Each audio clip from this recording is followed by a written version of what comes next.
로 제 이야기가 소개된다는 말을 듣고 어렵게 사연을 보내게 되었습니다. 저는 남편과 30대 중반에 결혼했습니다. 요즘은 워낙 30대 넘어서 결혼한 사람들이 많은데 저 때만 해도 늦은 결혼이었거든요. 저는 남편과 중매로 만나 결혼했습니다.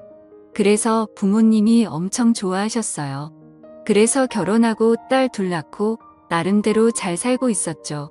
남편은 직장을 다니다 그만두고 현재 사업을 하고 있고요. 제 남편에는 형이 2명이 있습니다. 한 명은 현재 미국에 거주하시고 나머지 한 명은 서울에 계시죠.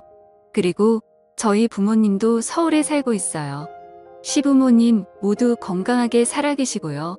제 아주버님의 아내 그러니까 제 작은 형님에게는 친구분이 한 명 있는데요. 그분이 미용사입니다.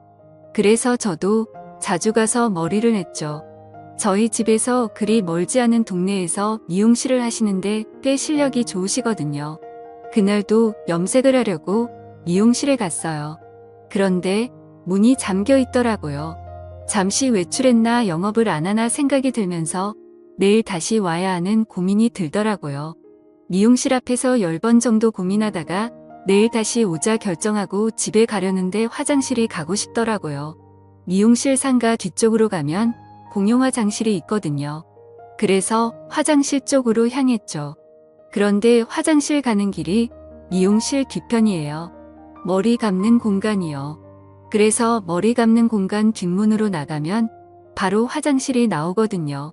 아무튼 화장실을 가려고 하는데 미용실 쪽에서 여자 신음소리가 나는 거예요. 이상하잖아요. 분명 문이 잠겨 있었는데요. 제가 살펴보니까 미용실 뒤쪽에 아주 작은 창문이 하나 있거든요. 환기할 수 있는 창문이요. 그 창문이 아주 살짝 열려 있더라고요. 그래서 까치발을 들고 그 창문으로 미용실 안을 들여다봤죠. 근데 작은 형님 친구분이 거기에서 웬 남자랑 그 짓을 하고 있는 게 아니겠어요. 머리 감는 그곳에서 남자랑 아주 난리가 났더라고요. 그 친구분은 당연히 유부녀예요. 아이도 하나 있고요. 그 아이를 실제로 본 적도 있어요. 기가 막히더라고요. 유부녀가 미용실 문 잠가놓고 웬 남자랑 그 짓을 하고 있으니까요. 근데 그 남자가 왠지 낯이 익었습니다.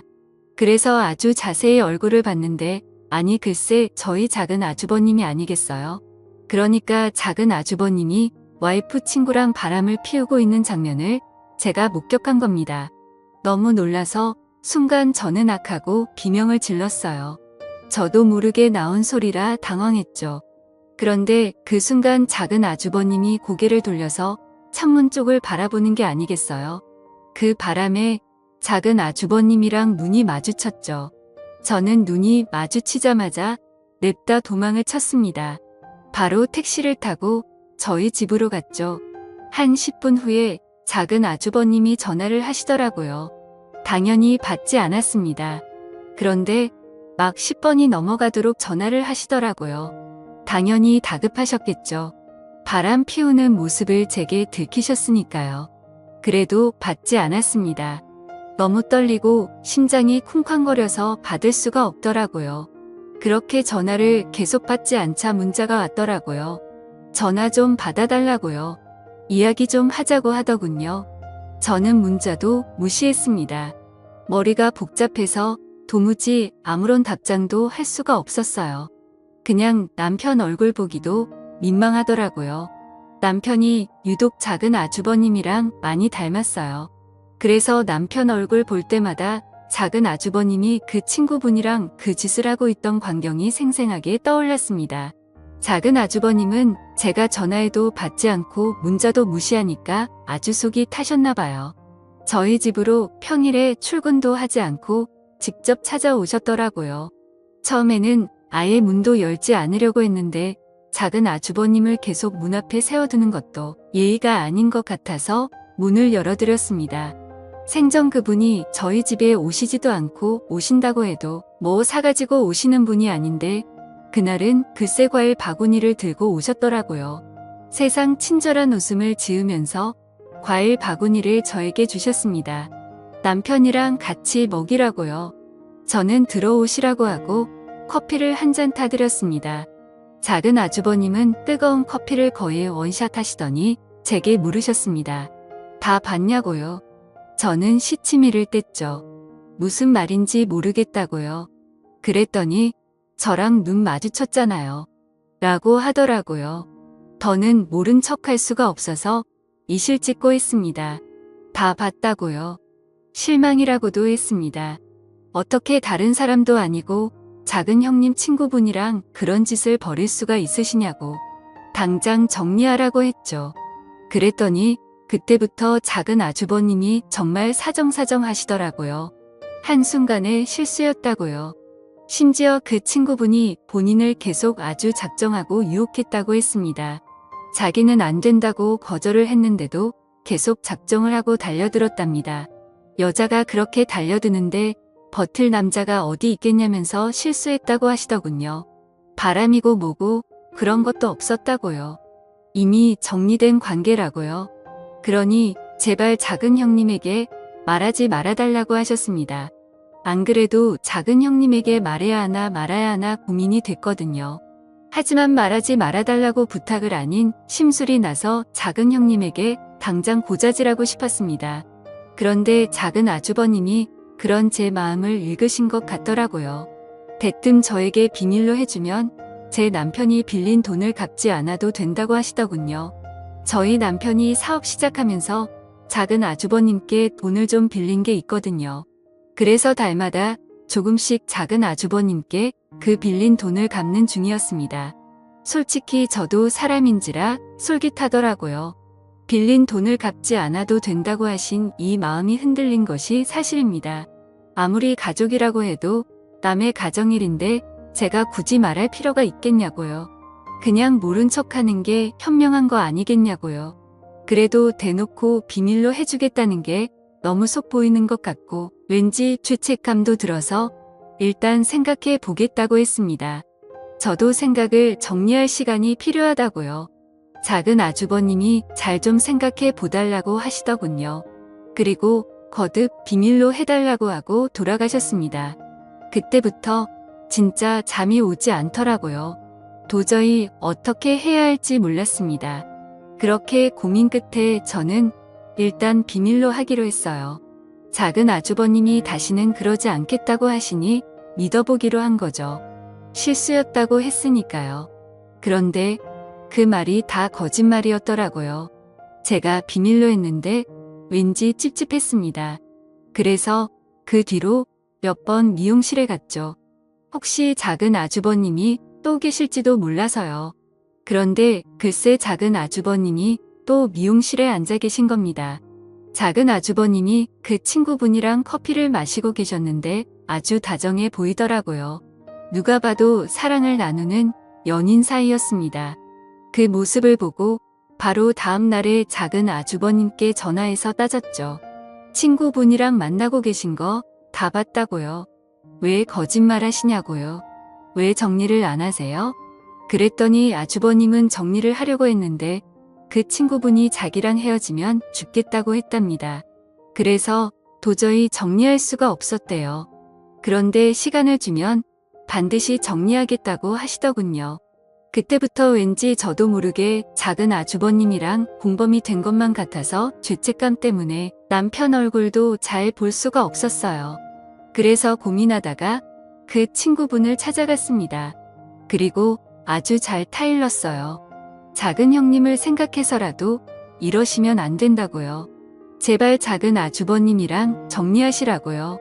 그래도 저는 그분이 나름 교양이 있고 생각이 있는 분이라고 생각했거든요. 그런데 이제 보니 제가 사람을 잘못 본 거더라고요. 아주 콧웃음을 치시면서 그럴 수 없답니다. 그러면서 작은 형님이랑은 사실 별로 친하지 않대요. 친구라고 나오는데 서로 별로 연락도 안 한다고요. 아니 전에는 저한테는 작은 형님이랑 엄청 친하다고 그렇게 말하더니 이제 와서 친하지 않다네요. 그게 말이 되나요? 그래서 제가 유부녀 유부남이 이러면 안 되는 거 아니냐고 했더니 사랑하는데 그게 무슨 상관이냐 하더군요. 그러면서 본인은 작은 아주버님이랑 재혼할 거라고 했습니다. 자기 남편에겐 이미 이혼하자고 말한 상태고 자기는 무서울 게 없대요. 작은 형님이 모든 사실을 알아도 무서울 게 없답니다. 상간녀 취급을 받아도 작은 아주버님만 있으면 상관이 없다고요. 작은 아주버님에게 아주 푹 빠진 것 같았죠. 저는 작은 아주버님께 확실히 정리하라고 했습니다. 그분은 헤어질 생각이 없어 보이고 작은 아주버님이랑 결혼을 하겠다고 하는데 그럼 안 된다고요. 하루빨리 정리하라고 했죠. 알겠다고 하더군요. 시간만 주면 정리하겠다고요. 그리고 나서 2주쯤인가 모르는 번호로 연락이 와서 받았더니 그 작은 형님 친구분이더라고요.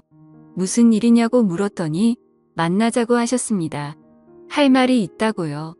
그래서 미용실로 찾아갔더니 엉엉 울면서 작은 아주버님이 바람을 피운다고 하더라고요. 아니 이미 그 친구분이랑 바람을 피우고 있는 작은 아주버님이 또 무슨 바람을 피운다니? 제가 그게 대체 무슨 소리냐고 했더니 글쎄 작은 아주버님에게 또 다른 여자가 있답니다. 본인이 얼마 전에 알아냈다고요. 자기가 그 여자 누구냐고 따져 물으니까 알 거 없다고 하면서 헤어지자고 했습니다. 이미 다른 여자를 사랑하게 됐다면서요. 저를 붙잡고 엉엉 울면서 말하더라고요. 그런데 제가 듣다가 대체 그런 말을 왜 나한테 하는 거냐고 했더니 저보고 작은 아주버님 좀 설득해달래요. 그래서 뭘 설득하냐고 했더니 그 여자랑 헤어지라고 말을 해달랍니다. 기가 막히더군요. 본인도 바람을 피우는 주제에 누구 보고 헤어지라고 부탁을 해달라는 건지. 그래서 그런 건 내가 알아서 할 테니 신경 쓰지 말라고 했죠. 이제라도 정신 차리고 본인 가정에 충실하라고요. 그 후 집에 들어왔는데 기분이 좋지가 않더라고요. 그래서 작은 아주버님께 전화를 해서 제가 들은 부분을 모두 물었죠. 작은 아주버님은 사실이 아니라고 하더군요. 그 여자가 모두 꿈이 하는 말이라고요. 자기가 헤어지라고 해서 앙심을 품고 그런 거짓말을 한 거라고 하셨죠. 그런데 제가 느끼기엔 거짓말 같지는 않았거든요. 정말 슬퍼하면서 울었으니까요. 정말 진심으로 하는 말 같았습니다. 저는 작은 아주버님이 또 다른 여자와 바람을 피우고 있다고 확신했습니다. 이쯤 되니 모르는 척하는 것도 죄스럽겠더라고요. 그래서 남편에게 모두 말했습니다. 그동안 있었던 일을 전부 말했어요. 당연히 남편은 화를 냈죠. 왜 이제야 말하는 거냐고 엄청 뭐라고 했습니다. 저보고 그 돈 안 갚아도 된다고 해서 흔들린 거냐고요. 솔직하게 말했죠. 흔들렸다고. 그래도 이제라도 정신 차리고 사실을 말하는 거라고요. 남편이 작은 아주버님께 전화를 해서 정말 엄청나게 뭐라고 하더라고요. 서로 고성이 오고 갔습니다. 휴대폰 너머로 작은 아주버님이 신랑에게 욕을 하는 소리도 들렸고 아주 난리가 났어요. 작은 아주버님은 저희 신랑한테 신경 끄라고 하시더군요. 남편이 작은 아주버님께 한 소리 했지만 막상 작은 형님에게 말하는 건 꺼려했습니다. 본인 입으로 도무지 말할 수가 없대요. 저도 마찬가지고요. 그래도 저는 역시 말해야 한다는 생각이 들었습니다. 만약 제가 작은 형님이었다면 저는 저에게 말해주기를 바랬을 테니까요. 저는 정말 어렵게 용기를 내서 작은 형님에게 말했습니다. 그동안 있었던 일 전부 숨기지 않고 말했죠. 작은 형님이 그동안 작은 아주버님이 외도를 감추고 있었던 걸 알면 저를 죽을 때까지 보지 않겠다고 하실지도 모르지만 있는 그대로 말씀드렸어요. 그런데 작은 형님은 이미 알고 계시더라고요. 친구분이랑 바람을 피운 것도 알고 계시고 다른 여자랑 바람이 난 것도 알고 있었어요. 심지어 다른 여자가 누구인지도 알고 있더라고요.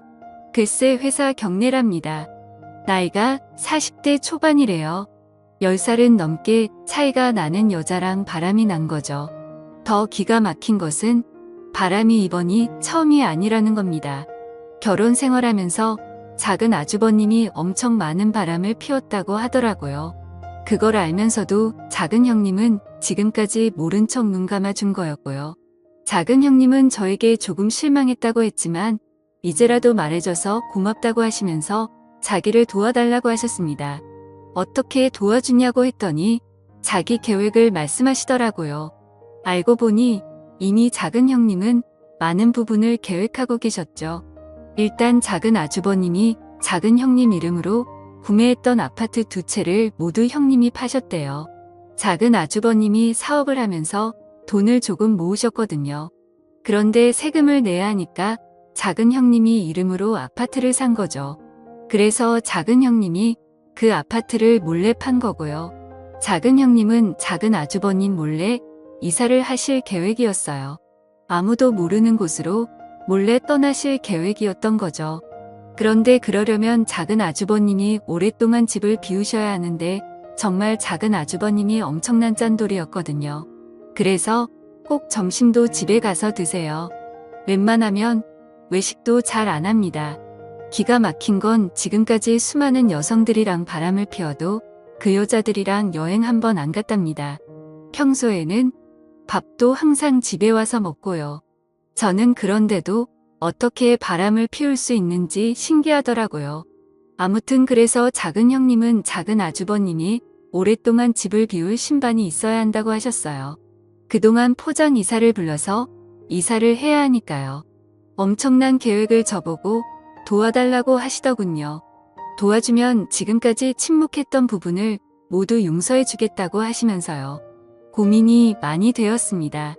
나중에 일을 제가 도와준 걸 작은 아주버님이 알게 되면 큰일이잖아요. 그런데 다른 한편으론 작은 형님을 도와드리고 싶더라고요. 같은 여자여서 도와드리고 싶었습니다. 그래서 남편 모르게 작은 형님을 도와드리려고 고민을 하다 남편을 이용했어요. 낚시를 좋아하거든요.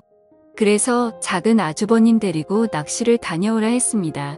남편이 고민하다가 그러겠다 하더군요. 물론 작은 아주버님이 처음에는 가지 않겠다고 하셨어요. 남편이랑은 평생 보고 싶지 않다고요. 그래서 반협박을 했죠. 우리 남편이랑 낚시 가서 화해하지 않으면 작은 형님에게 모든 사실을 말하겠다고요. 그렇게 말하는데 안 갈 수가 있나요? 가겠다고 하더라고요. 그래서 아무것도 모르는 남편은 작은 아주버님을 데리고 낚시를 갔습니다. 작은 아주버님이 저희 남편이랑 1박 2일로 낚시를 하는 사이 작은 형님은 이사를 했습니다. 포장 이사를 불러서 이사를 했죠. 아무도 모르는 곳으로요. 심지어 저에게도 알려주시지 않았어요. 나중에 어른이 되면 자리를 잡고 나면 알려주겠다고 하셨죠. 그렇게 작은 형님은 떠나셨습니다. 당연히 집안이 뒤집어졌죠. 작은 아주버님 입장에서는 얼마나 황당했겠어요. 낚시를 마치고 돌아왔는데 와이프가 짐을 모두 빼고 떠나버렸으니까요. 작은 형님에게 전화를 해봤는데 없는 번호라고 했답니다. 정말 증발해버린 거죠. 작은 아주버님이 저에게 전화해서 엄청 난리를 피우셨어요. 혹시 알고 있었냐고요? 저는 당연히 몰랐다고 했죠. 시치미를 떼면서 몰랐다고 했습니다. 어떻게 그런 일이 있을 수 있냐면서 놀라운 척했죠. 황당한 건 남편도 마찬가지였어요. 저보고 진짜 아무것도 몰랐냐고 하더라고요. 저는 당연히 모른다고 했고요. 나중에 작은 아주버님이 작은 형님이 아파트 2채를 판 사실도 알게 되셨어요. 남편 말로는 작은 아주버님이 오열을 했다고 하더라고요.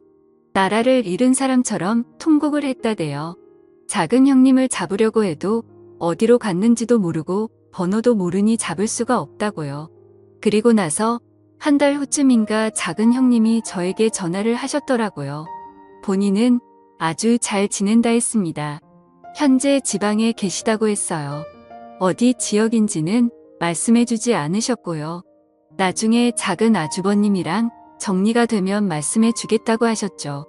저는 작은 아주버님이랑 연락은 해보셨냐고 여쭈었더니 하셨다고 하시더군요. 작은 아주버님이 아주 난리가 났었다대요. 도대체 어디냐고 했답니다.